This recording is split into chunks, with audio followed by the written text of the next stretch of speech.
চলুন আজকে একটু গ্রাম থেকে ঘুরে আসা যাক, আপনাদের সাথে একটু ঘুরে আসি। এটা আমাদের অপরাজিতা গাছ, তুলসী গাছ আমাদের, ফুলের গাছ।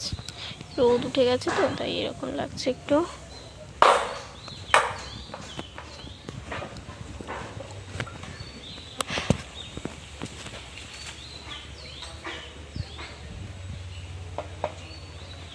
তো আপনারা যে যেমন আছেন অবশ্যই জানাবেন আমার ভিডিওয়ে।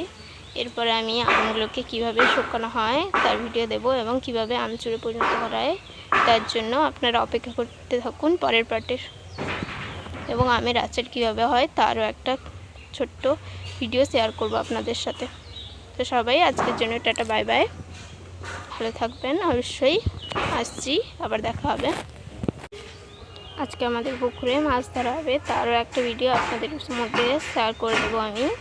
পুকুরে কিভাবে মাছ ধরা হয় এবং তা দিয়ে রান্না করে আপনাদের মধ্যে ভিডিওটি শেয়ার করব। আপনারা অবশ্যই পাশে থাকবেন। আসি এখন একটু, তো ভিডিও চলুন বন্ধুরা দেখে আসি কিভাবে মাছটা ধরা হয় পুকুরে। আপনারা অনেকেই হয়তো শহরে থাকেন, তারা দেখতে পান না মাছ ধরা, তাদের জন্য আমি একটা ছোট্ট ভিডিও বানিয়েছি। তারা অবশ্যই এই মাছ ধরার ভিডিও দেখবেন এবং আমার পাশ থেকে আমাকে সাবস্ক্রাইব, লাইক ও কমেন্ট করে জানাবেন আমার ভিডিও কীরকম লাগে, আমি কী রকম ধরনের এন্টারটেনমেন্ট ভিডিও বানালে আপনারা এন্টারটেনমেন্ট হবে।